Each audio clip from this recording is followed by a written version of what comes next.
শুরুতে লাম এনেছেন, পরে আবার নুনের উপর সাদ্দা আছে, অর্থাৎ দুইবার। প্রথমত আল্লাহ বলছেন আমি পরীক্ষা করব, এটুকু বলাটাই যথেষ্ট ছিল। এটা ইটসেলফ একটা এমফেসিস, একটা জোর যে আল্লাহ একটা কথা বলছেন যে আমি তোমাদেরকে পরীক্ষা নিব, আমি তোমাদের পরীক্ষা করব। এর আগে লাম লা দিয়ে আল্লাহ বলছেন যে নিশ্চয়ই আমি তোমাদেরকে পরীক্ষা করবো। আবার শেষে নুনের উপর সাদ্দা দিয়ে আল্লাহ আবার বলছেন যে অবশ্যই, কোনো সন্দেহ নাই যে আমি তোমাদেরকে পরীক্ষা করবই করব। অর্থাৎ এখানে মাল্টিপল টাইম আল্লাহ জোর দিয়ে এমফাসিস দিয়ে একটা কথা বলতে চাচ্ছেন। কি বলছেন? তার মানে এখন যে কথাটা তিনি বলবেন যে তোমাদেরকে আমি পরীক্ষা করবই করব, অবশ্যই করব, এটাতে কোনো সন্দেহ নাই, এটা হবেই, এটা সত্য। এমন সত্য যে আল্লাহ একজিফ তিনি কসম করছেন, এরকম একটা অবস্থা। সুবহানাল্লাহ। তো তিনি কি বলছেন? বিশাইইন মিনাল খাউফ, বিশাইইন, সবকিছু সংবাদ দিয়ে দাও, সুসংবাদ দিয়ে দাও। কাদেরকে? as-sabirin, যারা সবর করে, যারা মনে রাখে যে আমার আল্লাহ তো আল ওয়াদুদ, হি ইজ এক্সট্রিমলি লাভিং, আমার আল্লাহ তো আল ওয়াহাব, তিনি শুধু গিফট দিতেই থাকেন, দিতেই থাকেন, দিতেই থাকেন। আমাদের লাইফের কোন জিনিসটা আমরা ডিজার্ভ করি? আমি কি আমার চোখ দিলে ডিজার্ভ করি? আমি কি চোখের জন্য আল্লাহকে কোনো টাকা পয়সা দিয়ে আসছিলাম? চোখ বানানোর জন্য, আমার কান বানানোর জন্য, আমার লিভার, আমার কিডনি, আমার ব্রেইন, আমার হেলথ, আমার ওয়েলথ, আমার ফ্যামিলি, আমি কোনটার জন্য আল্লাহকে 1 টাকা দিয়ে আসছি? আমি 1 টাকাও দিই না। আল্লাহ এগুলো প্রত্যেকটা জিনিস আল্লাহর দেয়া গিফট। এবং কোনো এগুলোর, আমার ফ্যামিলি, আমার ওয়েলথ, আমার হাত পা চোখ কান গলা ব্রেইন, কোনো কিছুই, আমার ইন্টেলিজেন্স, কোনো কিছুই আল্লাহ দিতে বাধ্য ছিলেন না। তো যাই দিয়েছেন পুরোটাই গিফট, পুরোটাই গিফট। এবং আমি জাস্ট একটা দাস। এবং এখান থেকে যদি প্রত্যেকটা জিনিস অর্ধেক অর্ধেকও দিত, তাও সেটা আমার জন্য গিফট হতো। আমি ডিজার্ভ করি না কোনো কিছু, যেটা দিয়েছেন সেটাই গিফট। এবং আমি যদি আল্লাহর জন্য কাজ করি, এটা তো আমার দায়িত্ব। আল্লাহ আমার কাছ থেকে যদি আমার জবটা আল্লাহ নিয়ে যায়, এই জবটা যেমন আল্লাহর দিকে ফিরে গেছে, আমিও আল্লাহর দিকে ফিরে যাচ্ছি। আমার কাছ থেকে যদি আল্লাহ 2 কোটি টাকা লোকসান করে থাকেন, 2 কোটি টাকা যেমন আল্লাহ জিনিস আল্লাহ নিয়ে ফেলছেন, আমিও সেই 2 কোটি টাকার মতো আল্লাহর কাছে ফিরে যাচ্ছি। আমার একটা ফ্যামিলি মেম্বারকে আল্লাহ নিয়ে গেছেন, তো সেই ফ্যামিলি মেম্বারটাকে যেমন আল্লাহ আমার কাছ থেকে, আমার লাইফ থেকে কেড়ে নিয়েছেন, আমার একটা ফ্রেন্ডকে আল্লাহ কেড়ে নিয়েছেন, আমার স্পাউসকে আল্লাহ নিয়ে নিয়েছেন, আমার সন্তানকে আল্লাহ নিয়ে নিয়েছেন, আমার বাবাকে, আমার মাকে, আমার দাদাকে, আমার দাদিকে আল্লাহ নিয়ে নিয়েছেন, সে একইভাবে তিনি নিয়ে নেওয়ার পাওয়ার, অথরিটি দুইটাই রাখেন। কমপ্লিট রাইট তিনি ডিজার্ভ করেন। তিনি এটা যেমন নিয়ে নিয়েছেন, আমাকেও তিনি একইভাবে একদিন নিয়ে যাবেন। একইভাবে আমার স্বাধীন যে লাইফ, সেটা কেড়ে নিয়ে তিনি যদি আমাকে জেলে দিয়ে থাকেন, সেটা নেওয়ার কমপ্লিট রাইট তিনি রাখেন, ডিজার্ভ করেন। সুবহানাল্লাহ। সো ইন্না লিল্লাহি ওয়া ইন্না ইলাইহি রাজিউন দিয়ে আমরা নিজেদেরকে মনে করে দিই আমরা তো আল্লাহরই, আমাদের সবকিছু তো অবশ্যই আল্লাহ। আমার লাইফে যা কিছু আছে এদের উপর আল্লাহ সালাওয়াত, আল্লাহর পক্ষ থেকে অনুগ্রহ এবং আল্লাহর পক্ষ থেকে রহমা, এদের জন্যই আল্লাহ রহমা এবং সালাওয়াত। ওয়া উলাইকা হুমুল মুহতাদুন, এবং এরাই তো হিদায়াত প্রাপ্ত, এরাই হচ্ছে গাইডেড পিপল।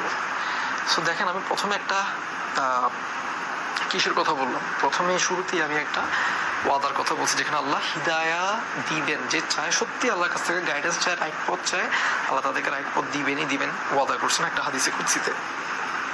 এখানে আল্লাহ এসে বলতেছে, যারা বিপদ আপদ যখন স্ট্রাইক করে, আঘাত করে, তখন যারা সবর করে এবং নিজেদেরকে মনে করাই দেয় যে আরে আমার যে কোনো কিছুই তো আল্লাহ নিয়ে যেতে পারে, যেন আমাকেও নিয়ে যেতে পারে, এখন আমি তো আল্লাহর দিকেই চলে যাচ্ছি, এটা মনে করাই দিয়ে নিজেদের সবর করে, তার ব্যাপারে আল্লাহ সার্টিফিকেট দিচ্ছেন যে এরা হচ্ছে গাইডেড, এরা হচ্ছে গাইডেড, এটা গাইডেন্সের উপর আছে, এটা হিদায়াতের উপর আছে। সুবহানাল্লাহ, সুবহানাল্লাহ।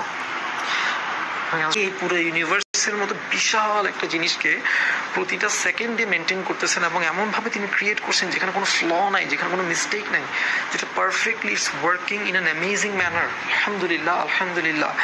সেই একই রব, এবং এমন ভাবে তিনি ক্রিয়েট করছেন যেখানে কোনো ফ্ল নাই, যেখানে কোনো মিস্টেক নাই, যেটা perfectly it's working in an amazing manner. আলহামদুলিল্লাহ, আলহামদুলিল্লাহ।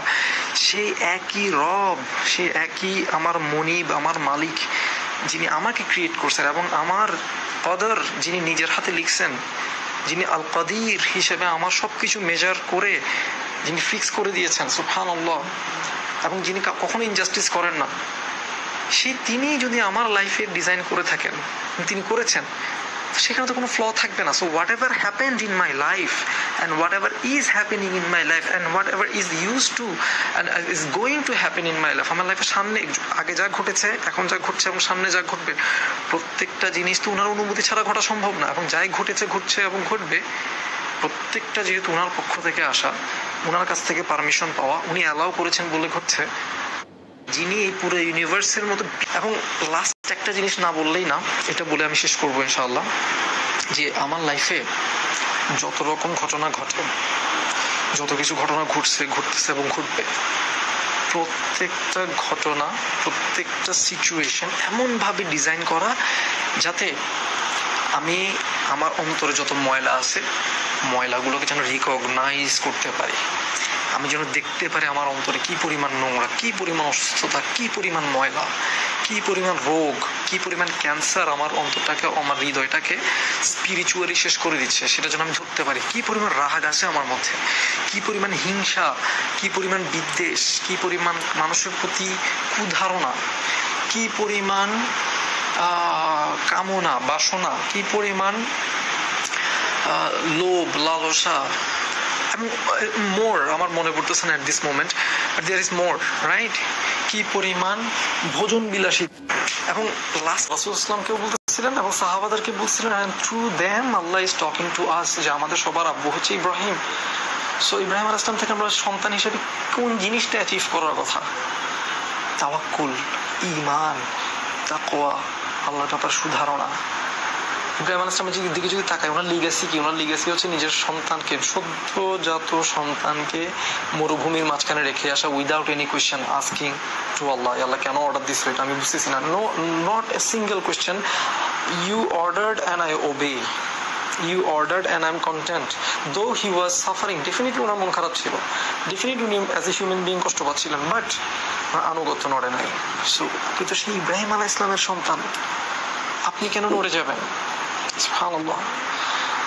হাজার আলাইহিস সালামের দিকে তাকান, ওনাকে যখন রেখে আসছে ওনার husband with like new born child, ওনার ফিজিক্যাল অবস্থা তখন কি পরিমাণ ফ্রেজাইল, কি পরিমাণ ভঙ্গুর।